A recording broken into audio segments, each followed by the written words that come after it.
अस्सलाम वालेकुम, नमस्कार, सत श्री अकाल एंड गुड इवनिंग। मैं हूं आरज़ू काज़मी और आप हमेशा की तरह से देख रहे हैं भेजा फ्राई। जी हाँ, भेजा फ्राई के नए एपिसोड के साथ हम हाज़िर हैं और इससे पहले कि हम चलें न्यूज़ की तरफ, हमेशा की तरह आप सबसे रिक्वेस्ट है कि जिसने भी चैनल को सब्सक्राइब नहीं किया है, प्लीज़ चैनल को सब्सक्राइब करना ना भूलिएगा। बात करेंगे सबसे पहले पाकिस्तान की। जी हाँ, पाकिस्तान के शहर कराची में जैसा कि आप में से कई लोग जानते होंगे कि जापानीज़ नेशनल्स जो थे उनकी गाड़ी के ऊपर अटैक किया गया। सुसाइड बॉम्बर था कोई, उसका बताया जा रहा है कि उसने अटैक किया। 2 लोगों की अभी तक जान जा चुकी है और दोनों कराची के थे या आप समझे पाकिस्तानी नेशनल्स थे जिनकी जानें गई हैं। और जापानीज़ 5 थे उस गाड़ी के अंदर, 5 लोग जो थे वो जापानीज़ नेशनल्स थे जिनके ऊपर अटैक किया गया था। बहुत अफ़सोस की बात है, पाकिस्तान में इस किस्म के अटैक्स बढ़ते जा रहे हैं। इससे पहले हमने चाइना के लोगों के ऊपर भी अटैक होते देखा और अब जापानीज़ नेशनल के ऊपर भी अटैक किया जा रहा है। कई लोगों का कहना ये है कि जी कुछ लोगों का जो ये अंदाज़ा है कि सिर्फ़ केपी के साइड पर ही टीटीपी एक्टिव है, ऐसा नहीं है। टीटीपी हो या बीएलए हो, वो बलूचिस्तान के अलावा कराची में भी इनके गढ़ मौजूद हैं, यानी कि ये कराची में भी बहुत ज़्यादा एक्टिव है, कराची में भी इनके लोग मौजूद हैं।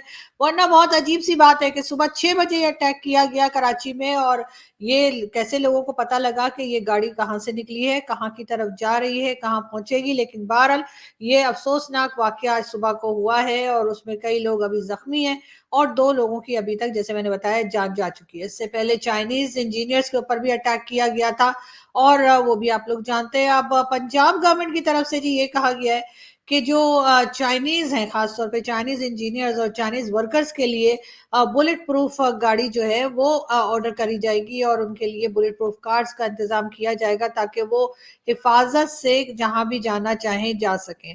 मगर ये सारी चीज़ें क्यों हो रही हैं? ज़ाहिर है ये सब कुछ वही है जो पाकिस्तान हमेशा सपोर्ट करता रहा और बाकी लोग जो इस तरह की चीज़ों से पाकिस्तान को रोकने के लिए शोर मचाते रहे, कहते रहे कि जी ये टेररिज्म जो है उसको बंद कीजिए, ये हमारे ही गले पड़ जाएगी।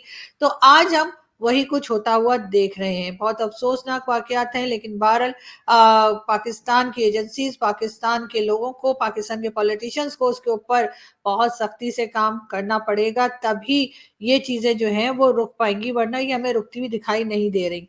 बात अगर हम करेंगे ईरान की, जी हाँ, ईरान और इज़राइल, आप लोग जानते ही हैं कि ईरान और इज़राइल में भी एक टेंशन जो है वो काफ़ी टाइम से चल रही है और ईरान के ऊपर अब जी दावा किया गया है इज़राइल की तरफ से कि जी अटैक किया है। पहले ईरान ने इज़राइल पे मिसाइल्स अटैक की बात की थी और अब इज़राइल ने कहा है कि उसने ईरान के ऊपर जो है वो अटैक किया है, जवाबी कार्रवाई की है। इस बारे में ईरान की तरफ से अभी कोई स्टेटमेंट नहीं आई है, मगर अमेरिका की तरफ से स्टेटमेंट आया है और अमेरिका का कहना ये है कि लिमिटेड सा अटैक था, मतलब बहुत हल्के पैमाने पे, बहुत हल्के तरीके से अटैक किया गया है, मगर ईरान पर अटैक किया गया है। अब ये चीज़ यहीं पे रुकेगी या ये हमें बढ़ती हुई दिखाई दे रही है, खैर ये तो आने वाला वक्त ही बताएगा। लेकिन इसके ऊपर ईरान अभी बिल्कुल खामोश है। ईरान के जो प्रेसिडेंट हैं, जी हाँ, वो 22 अप्रैल को पाकिस्तान के विजिट पर आ रहे हैं और ये 22 अप्रैल को पाकिस्तान के विजिट पर आएंगे, तभी पता लगेगा कि पाकिस्तान के साथ क्या बातचीत करने आ रहे हैं। यकीनन कोई ना कोई ऑफर होगी, कोई ना कोई ऐसी डील होगी या कोई बात होगी जिसके लिए पाकिस्तान का साथ चाहिए होगा ईरान को। अब पाकिस्तान उसमें क्या कर सकता है या क्या करेगा, ये तो जब पहुंचेंगे ईरानियन प्रेसिडेंट तभी मालूम होगा। लेकिन फिलहाल जो खबर यहाँ चल रही है वो यही है कि इजराइल ने ईरान पर जवाबी कार्रवाई करते हुए अटैक किया है। जैसे मैंने आपसे पहले कहा कि अमेरिका की तरफ से तो एक स्टेटमेंट आया है, लेकिन ईरान इस वक्त खामोश है, ईरान की तरफ से कोई भी बात नहीं की गई है। बात करेंगे भारत की। जी हाँ, भारत में आज से इलेक्शंस का आगाज हो गया है और लोग जो है वो पहुंचे हैं वोट के लिए। ये आप देख सकते हैं, कई इस तरह की पिक्चर्स जो है वो सोशल मीडिया पर मौजूद हैं और एक बड़ी तादाद में लोग जो हैं घरों से बाहर निकले हैं और वोट करने के लिए। एक बड़ा लंबा प्रोसेस होता है भारत में, तो ऐसा नहीं है कि 2 दिन में 3 दिन में इलेक्शंस खत्म हो जाएं। यकीनन एक बड़ा लंबा चौड़ा प्रोसेस है, कई वीक्स के लिए ये सिलसिला चलेगा और डिफरेंट डिफरेंट स्टेट्स में जो है ये इलेक्शंस किए जाएंगे। प्राइम मिनिस्टर नरेंद्र मोदी जी बिल्कुल थर्ड टर्म के लिए मेरा ख्याल है तैयारी पकड़ चुके हैं और अब देखना ये है कि पब्लिक क्या चाहती है। पब्लिक उनको ला रही है, पब्लिक उनको नहीं ला रही है, ये आने वाला वक्त बताएगा। लेकिन बहरहाल बीजेपी की गवर्नमेंट जो पहले रही है वो काफी कॉन्फिडेंट है کہ इस बार भी काफ़ी बड़े स्केल पे जो है या काफ़ी बड़े मार्जिन के साथ वो तमाम दूसरी अपोज़िशन पार्टीज़ को शिकस्त दे देंगे। अब ऐसा हो पाएगा या नहीं ये तो ख़ैर जैसे-जैसे इलेक्शंस की अपडेट्स आना शुरू होंगी और सिलसिला आगे बढ़ेगा, यकीनन बहुत से लोगों को अंदाज़ा हो जाएगा और हम भी आपको अपडेट करते रहेंगे। पाकिस्तान के टीवी चैनल्स पर आज सुबह से काफ़ी लंबी-लंबी रिपोर्टिंग्स जो है वो की जा रही है, काफ़ी लंबे-लंबे जो है वो पैकेजेस जो हैं, जो टीवी चैनल्स पे चलाए जाते हैं, वो चल रहे हैं भारत के इलेक्शंस को लेके, जिसमें कई भारत से कई जर्नलिस्ट जो हैं वो भी जुड़ रहे हैं पाकिस्तान के टीवी चैनल्स के साथ। खैर देखकर अच्छा लगा, यकीनन पाकिस्तान और भारत के कम से कम मीडिया को आपस में बातचीत करनी चाहिए और मीडिया को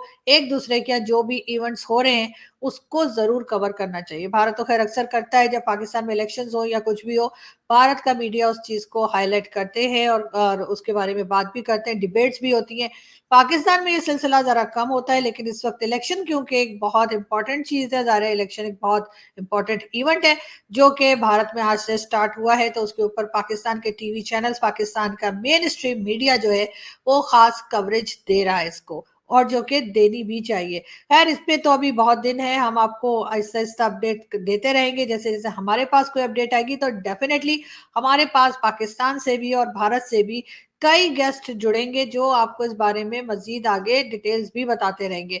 हम बढ़ते हैं इस वक़्त अपनी नेक्स्ट न्यूज़ की तरफ और हम आपको ये बताते चलें कि ये जैसे आपको जी, तो टर्की ने अपना जो है वो अपना इंटरेस्ट शो किया है इसमें कि वो इस्लामाबाद एयरपोर्ट को चलाने में जी हाँ, इस्लामाबाद एयरपोर्ट जहाँ पर मैं मौजूद हूँ, इस्लामाबाद वहाँ के एयरपोर्ट के लिए टर्की से बात की जा रही है कि इस्लामाबाद एयरपोर्ट को की मैनेजमेंट जो है वो टर्की को दे दी जाए। अब इसमें कहाँ तक टर्की तैयार होता है, कहाँ तक कहा तो ये जा रहा है कि जी ये पाकिस्तान ने नहीं बल्कि टर्की ने ऑफ़र की है, लेकिन बहरहाल हमारे यहाँ तो इस किस्म की बातें चलती रहती हैं। बाकी एयरपोर्ट्स भी कौन-सा पाकिस्तान खुद मैनेज कर पा रहा है, तो यकीनन एक-एक करके डिफरेंट कंट्रीज़ को ये रिक्वेस्ट जाएगी और कौन-कौन सी सिटी का एयरपोर्ट लेता है, ये तो ख़ैर वक़्त ही बताएगा। हम चलते हैं आगे और अगली न्यूज़ की तरफ हम आपको ये बता दें कि जी क्योंकि आप जानते हैं कि इस वक़्त एशिया में काफ़ी टेंशन है और इसकी वजह से ऑयल प्राइसेज़ जो है वो बढ़ चुकी हैं। जी हाँ, ईरान को ले लीजिए, चाहे आप अफ़गानिस्तान को ले लीजिए, चाहे और दूसरी कंट्रीज़ जो हैं, गल्फ़ कंट्रीज़ में भी इस वक़्त टेंशन बहुत बढ़ी हुई है। इज़राइल और ईरान की वजह से भी इस वजह से भी जो ऑयल प्राइसेज़ हैं, कहा ये जा रहा है कि वो आलमी सतह पे यानी कि पूरे वर्ल्ड में ही उनकी प्राइस जो है वो बढ़ चुकी है। तो इसलिए पाकिस्तान में बढ़ गई तो पाकिस्तान के लोग इतने परेशान ना हों। हम बात करेंगे एक बार फिर ईरानियन प्रेसिडेंट की। जी हाँ, जैसे मैंने आपको बताया था कि उनका विज़िट जो है 22 अप्रैल को है और देखते हैं कि वो आकर क्या बात करते हैं। यकीनन जो एक टेंशन पाकिस्तान और ईरान के बीच में कुछ टाइम पहले रही है, उसके बाद ये उनका पहला विज़िट है और इसकी तरफ काफ़ी लोगों की नज़र है कि देखें कि उसके साथ-साथ इज़राइल के साथ भी जिस किस्म की टेंशन चल रही है, उसको देखते हुए काफ़ी इंतज़ार है और काफ़ी इम्पोर्टेंट इस विज़िट को माना जा रहा है। बात कर लेते हैं सऊदी अरेबिया की। सऊदी अरेबिया के फ़ॉरेन मिनिस्टर जैसे कि आप जानते हैं पाकिस्तान आए हुए थे और उसके बाद कई तरह की डील्स जो हैं वो साइन करने की बात पाकिस्तान और सऊदी अरेबिया के बीच में हो रही थी। साथ-साथ फिर दोबारा इस्लामाबाद की बात करूँगी जहाँ पे मैं मौजूद हूँ और कहा ये जा रहा है कि पाकिस्तान ने ऑफ़र किया है सऊदी अरब को कि वो इस्लामाबाद जहाँ पे मैं मौजूद हूँ वहाँ पर 2 5 स्टार होटल्स जो हैं वो बनाने की बात की जा रही है। जी हाँ, 2 5 स्टार होटल्स जो हैं वो सऊदी अरेबिया से कहा गया है कि वो इस्लामाबाद में तामीर करें यानी इस्लामाबाद में उसकी कंस्ट्रक्शन करें और ज़ाहिर है कि पैसा सारा फिर सऊदी अरब का होगा और वो 2 5 स्टार होटल्स जो हैं वो यकीनन इस्लामाबाद में बिल्ड करने की बात की जा रही है, इस्लामाबाद में तामीर करने की बात की जा रही है, यानी कि उसकी कंस्ट्रक्शन जो है उसका सारा खर्चा सऊदी अरब को देना पड़ेगा। लेकिन आप देखते हैं कि सऊदी अरेबिया जो है वो इस बात के लिए तैयार होता है या नहीं होता। लेकिन बहरहाल हम डिफरेंट ऑफर्स कर रहे हैं, कभी कह रहे हैं एयरपोर्ट ले लो, कभी कह रहे हैं होटल बना दो, कभी कुछ। लेकिन इसके बाद दूसरी कंट्रीज़ क्या जवाब देती हैं, ये ज़रूर एक इम्पोर्टेंट चीज़ है और अगर कर देते हैं तो बड़ी अच्छी बात है, नहीं करते तो कोई बात नहीं, हम कोई और ऑफर लेकर आ जाएँगे जो वो अफ़ोर्ड कर सकें। इसलिए कि डिपेंड तो ये करता है कि उनके पास कितना पैसा है या वो कितना पैसा इन्वेस्ट करना चाहते हैं पाकिस्तान में। पाकिस्तान वाले तो इस तरह के ऑफर लेके जाते ही रहते हैं, तो आइंदा भी जाते रहेंगे इसलिए कि कोई काम भी हमने खुद ना करने की कसम खाई है। हमारे लोग भी आप देखते हैं कि कभी सऊदी अरब से और कभी कहाँ-कहाँ से भीख माँगते हुए पकड़े जाते हैं, ख़ास तौर पे गल्फ़ कंट्री से और फिर वो पकड़-पकड़ के वापस भेज रहे होते हैं। यही हाल इस वक्त गवर्नमेंट का भी है कि गवर्नमेंट कभी आईएमएफ के सामने खड़ी है, तो कभी वर्ल्ड बैंक के आगे खड़ी है, तो कभी सऊदी अरब से कह रही है एयरपोर्ट ले लो, सॉरी कभी टर्की से कह रही है एयरपोर्ट ले लो, कभी सऊदी अरब से कह रही है एयरपोर्ट ले लो, कभी कह रहे होटल बना दो, कभी कुछ। लेकिन इस वक्त क्या पाकिस्तान की जरूरत है, लोगों को इतनी जरूरत पाकिस्तान की इस वक्त है दुनिया को कि हर बात को माना जाएगा, हर बात को कहा जाएगा कि ठीक है जी ऐसा कर लेते हैं? ये भी एक बहुत बड़ा सवाल है जो लोग कर रहे हैं। लेकिन इस वक्त लगता है सही है कि अमेरिका को पाकिस्तान की जरूरत है, चाहे ईरान के लिए हो, चाहे अफगानिस्तान के लिए हो। और साथ साथ जब अमेरिका कह देता है सऊदी अरब से कोई बात पाकिस्तान को पैसा देने के लिए या इन्वेस्टमेंट के लिए, तब भी ऐसा हो जाता है कि ये काम जो है, ये सिलसिला चल पड़ता है। बात हम करेंगे एक बार फिर जनरल फैज की। जी हाँ, जनरल फैज हमीद, उनको कौन नहीं जानता, वही जी पिछवाड़े वाले जिनको आप लोग को याद है ना, उनकी बेगम ने गोली चलाई थी। जी जी, वो बड़ा किस्सा मशहूर हुआ था। हामिद मीर साहब ने इस्लामाबाद प्रेस क्लब के सामने खड़े होकर और चिल्ला चिल्ला कर उनके फैमिली मैटर्स को जो है वहां पे खोल दिया था, पोल सारे खोल दिए थे। जी हाँ, उनके बारे में यही कहा जा रहा है कि इन्वेस्टिगेशन चल रही है उनके ऊपर, जो केसेस हैं उसके लिए कमेटी बना दी है, इन्वेस्टिगेशन चल रही है, मगर होगा कुछ नहीं, ये मैं आपको अभी बता देती हूँ। इसलिए कि कभी भी हमने नहीं देखा कि इन फौजियों को कोई सजा मिली हो या इनके ऊपर कोई केस ऐसा भी चला हो जिसमें इनको वाकई में अदालत ने सजा दी हो, ये जेल गए हों, कभी इन्होंने भी चक्की पीसी हो। ऐसा नहीं होता हमारे यहाँ। सिर्फ और सिर्फ जो पॉलिटिशियंस हैं उन्हीं की गर्दन पतली है, वही पकड़े जाते हैं, वही जेल जाते हैं, वही फांसी लगते हैं, वही मुल्क से बाहर भी निकाल दिए जाते हैं। लेकिन ये आर्मी के लोग जो हैं, इनको तो मैंने तो अभी तक नहीं देखा कि इनके ऊपर जो कोई केस चला हो तो उसके बाद इनको सजा भी दी गई हो।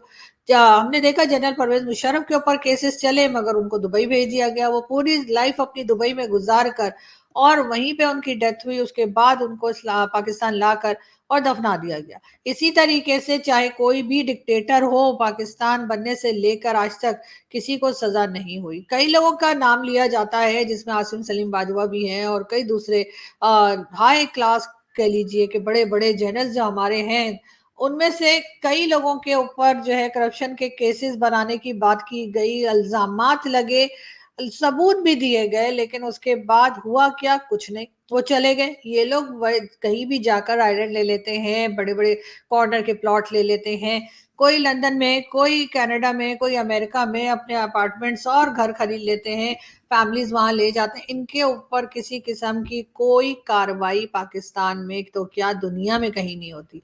और उसके बाद सिर्फ अभी नौटंकी के नाम पर यह कहा जा रहा है कि जी एक कमेटी बना दी गई है 4-5 लोगों की, और वो इन्वेस्टिगेशन करेंगे और वो बताएंगे कि जी जनरल फैज ने कब करप्शन की और क्या किया और क्या नहीं किया। लेकिन बहरहाल ये एक बहुत सीरियस इशू है जिसको कि मेरा ख्याल है कि पाकिस्तान में रहने वाले लोग समझ सकते हैं कि इनके ऊपर कुछ होने वाला नहीं है, ये सिर्फ कहानी है और कहानी की हद तक ही रहेगा। यही बात ख्वाजा आसिफ साहब की भी मैं बता दूं आपको। फैज हमीद से मुतालिक एहसन इकबाल की बात हकीकत पर मबनी है, इसमें कोई दो राय नहीं। जब इनसे पूछा गया कि लोगों को पैसे क्यों दिए तो कहा गया इन्हें वापस जाने का किराया दिया गया, कमीशन की जानिब से मुझे बुलाया गया, लेकिन समझ ना आया कि जिस काम के लिए मुझे बुलाया गया था उस बारे में बात ही नहीं हो रही, मुझसे कुछ पूछ ही नहीं रहे। ये कहना है जी ख्वाजा आसिफ साहब का। आप लोगों ने देखा था फैजाबाद धरना, उसके बाद की आज भी पिक्चर्स मौजूद हैं, वीडियोस मौजूद हैं, जिसमें जो लोग धरना देने आए थे उनको पैसा दिया जा रहा था। वो पिक्चर्स आज भी हैं कि वो फौजी ही थे जो एनवेलप्स बांट रहे थे और हजार हजार के नोट दिए जा रहे थे उन लोगों को जो प्रोटेस्ट करने के लिए आए थे, जिन्होंने रोड ब्लॉक की थी और जिन्होंने तमाशा किया था, उन्हें दिया जा रहा था। और जाहिर है कि कोई फौजी पैसे क्यों दे रहा था। जब जनरल फैज से ये बात की गई तो उन्होंने कहा जी वापसी का किराया दिया जा रहा था। अच्छा, वापसी का किराया आप क्यों दे रहे थे? जो लोग आए थे वो जाए भी खुद ही। लेकिन बहरहाल इस तरह के इल्जामात तो लगे हैं। ये भी पहली बार है कि इस किस्म के एलिगेशन इन लोगों के ऊपर आई है, मगर ये और बात है कि इसके ऊपर एक्शन कोई नहीं किया जा रहा और इनको इसी तरीके से 9-2-11 कर दिया जाएगा। क्योंकि जैसा मैंने पहले कहा कि सजाएं जो है या किसी किस्म की भी जेल या सजा जो है वो सिविलियंस के लिए है, फौजियों के लिए या एजेंसी वालों के लिए नहीं होती। एक बात और आज मैं देख रही थी कि जी न्यूज़पेपर में और टीवी पर बताया जा रहा था कि पुलिस डिपार्टमेंट को कह दिया गया है कि वो कभी भी किसी भी वक्त किसी आर्मी ऑफिसर को अरेस्ट नहीं कर सकते। ये पाबंदी भी पाकिस्तान में लग गई है और इसके ऊपर पता नहीं मुझे के मुबारकबाद किसको देनी है। यानी हम बद से बदतर होते चले जा रहे हैं, हमारे सुधरने के कोई चांसेस दिखाई नहीं दे रहे। और उसके बाद हमने ये कहा है कि जी हम मुल्क को सही करेंगे, लेकिन मुल्क को सही कैसे करेंगे जब हम अपने लोगों को सही नहीं कर पा रहे, तो फिर पूरी कंट्री को सही करना तो बहुत मुश्किल काम है। बात करेंगे एक बार फिर नेशनल असेंबली की। जी हाँ, सदर की तकरीर के दौरान हंगामा राई पे स्पीकर अयाज सादिक ने जमशेद दस्ती और इकबाल खान की कौमी असेंबली की जो मेंबरशिप है उसको सस्पेंड कर दिया। जी हाँ, ये वो लोग थे जो प्रेसिडेंट आसिफ अली जरदारी साहब जिस वक्त स्पीच कर रहे थे उस वक्त उन्होंने बहुत शोर मचाया था। तो इन दोनों की जो मेंबरशिप है पार्लियामेंट की, वो फिलहाल के लिए सस्पेंड कर दी गई है। स्पीकर साहब ने कर दी है। अब कब तक रहेगी मालूम नहीं, लेकिन आई होप कि जल्दी ये मसला हल हो जाएगा और ये दोबारा असेंबली में पहुंच जाएंगे। लेकिन काफी शोर रहा असेंबली के अंदर, आसिफ अली जरदारी साहब को बात नहीं करने दी गई। वैसे खैर वो करते रहे बात, उन्होंने भी रुके नहीं, लेकिन बार काफी शोर मचाया गया। और पीटीआई के लोग अब एक बार फिर उन्होंने जैसे कहा था कि हम ईद के फौरन बाद जो है वो अपने प्रोटेस्ट शुरू कर देंगे, तो वो उन्होंने शुरू कर दिए हैं। जगह जगह के लिए प्लान कर लिया गया है कि कौन कहाँ जाएगा और कौन सी रोड ब्लॉक करेंगे, कहाँ पे बैठेंगे और क्या किया जाएगा। तो जी इसके ऊपर भी लोगों का कहना यही है कि जी इमरान खान जो है वो जेल के अंदर रहकर भी अपनी पार्टी को चला रहे हैं। इमरान खान जेल के अंदर रहकर भी अच्छा खासा टफ टाइम दे रहे हैं अपने साथी जो कहना चाहिए कि पोजीशन पार्टीज हैं उनको इमरान खान ने काफी टफ टाइम देने का सोच रखा है और जेल के अंदर से भी उनकी पार्टी जो है वो चलाने का काम कर रहे हैं। बात करेंगे पाकिस्तान के आर्मी चीफ की। जी हाँ, पाकिस्तान के army chief general Asim Munir साहब से मुलाकात की है। सऊदी अरब के डिफेंस मिनिस्टर यानी कि assistant defence minister major general Talal bin Abdullah Al Watani की मुलाकात हुई है। और जी दोनों ने जो है आपस में ज़ाहिर डिफेंस से रिलेटेड बातें की होंगी। हो सकता है बीच में कोई पैसे वैसे की बात भी हो गई हो, वो मुझे नहीं पता। आप लोग अगर ऐसा समझना चाहते हैं तो समझ सकते हैं, लेकिन बहरहाल दोनों की मुलाकात हुई है। जाहिर है कि डिफेंस के थे दोनों, तो अच्छी बात है, डिफेंस के लोगों को तो आपस में मिलना ही चाहिए। तो आपस में दोनों की बातचीत हुई है। साथ साथ ये भी कहा जा रहा है, अगर हम सऊदी अरब की ही बात करें तो जी बहुत जल्द जो है वो एमबीएस का भी चांस है कि वो पाकिस्तान का विजिट करेंगे। जी हाँ, नेक्स्ट मंथ जो है यानी कि मई में एमबीएस जो है वो पाकिस्तान आने के लिए तैयार हो गए हैं। डेट्स अभी उन्होंने अनाउंस नहीं की हैं और जैसे ही बताएंगे हम भी आपको बता देंगे कि जी वो कब आ रहे हैं। लेकिन फिलहाल यही कहा जा रहा है कि एमबीएस जो है वो पाकिस्तान के विजिट पर आएंगे। और यकीनन इस वक्त सऊदी अरब और पाकिस्तान आना जाना बहुत लगा रखा है भाई। इन्होंने कभी ये आ जाते हैं, कभी हम चले जाते हैं। शहबाज शरीफ साहब भी बीच में कई बार सऊदी अरब का विजिट कर चुके हैं और यही हाल सऊदी अरब के डेलीगेशन का भी है कि हर कुछ दिनों में सऊदी अरब यहाँ पर आते हैं और कभी कहते हैं हम यहाँ पे चेक करने के लिए आए हैं कि जी आप यहाँ जो इन्वेस्टमेंट की जा रही है वो कैसे की जाएगी और कहाँ की जाएगी। और कभी एमबीएस के आने का होता है। यानी कि इस वक्त अगर आप देखें कि इमरान खान जिस वक्त थे तो बहुत कम ऐसा हुआ कि कोई दूसरी कंट्री के कोई लीडर जो है वो पाकिस्तान आते हो। खैर इसमें इमरान खान का कसूर नहीं था, यकीनन उन लोगों का था जो इमरान खान को लेकर आए थे। लेकिन इस वक्त शहबाज शरीफ साहब के साथ कई लोगों ने एक तरह से पाकिस्तान की जो गवर्नमेंट है उसके ऊपर ट्रस्ट दिखाया। लेकिन बात यह भी हो रही है कि शहबाज शरीफ साहब की गवर्नमेंट कितने दिन चलने वाली है। कई लोग पाकिस्तान में बात कर रहे हैं और उनका कहना यह है कि गवर्नमेंट ज्यादा दिन नहीं चलती नजर आ रही है। उसके बजाय मतलब शहबाज शरीफ साहब ज्यादा दिन नहीं चलते दिखाई दे रहे। उनके बाद मोहसिन नकवी साहब का भी नंबर आ सकता है और बिलावल भुट्टो जरदारी का नंबर भी आ सकता है और ये बात कभी भी हो सकती है। तो पाकिस्तान में इस किस्म की बातें शुरू हो गई हैं। कहा यही जा रहा है कि गवर्नमेंट के दिन ज्यादा नहीं है। हालांकि इस वक्त गवर्नमेंट नई नई आई है और अभी ज्यादा टाइम नहीं हुआ है, लेकिन फिर भी अभी से ये बातें चल रही हैं कि इस वक्त जो गवर्नमेंट आई है शहबाज शरीफ साहब की, वो ज्यादा दिन अपने आप को इस जगह या इस फ्रेम में रखती हुई हमें दिखाई नहीं दे रही। यहाँ से हम चलते हैं, आपसे मुलाकात होगी नेक्स्ट वीडियो में। अपना बहुत सारा ख्याल रखिएगा। वैसे तो यहाँ पर बड़ी बारिशें वारिशें हो रही हैं। आई होप के भारत में और दूसरी कंट्रीज में भी इसी तरह बारिशें हो रही होंगी। दुबई का हाल तो हम देख ही चुके हैं कि क्या बुरा हाल हुआ है बारिशों से दुबई का। तो आप लोग भी अपना बहुत ख्याल रखिएगा, बिला वजह घर से बाहर नहीं निकलिएगा, हंसते रहिए, मुस्कुराते रहिए और हमारे चैनल को सब्सक्राइब करना ना भूलें। Thank you.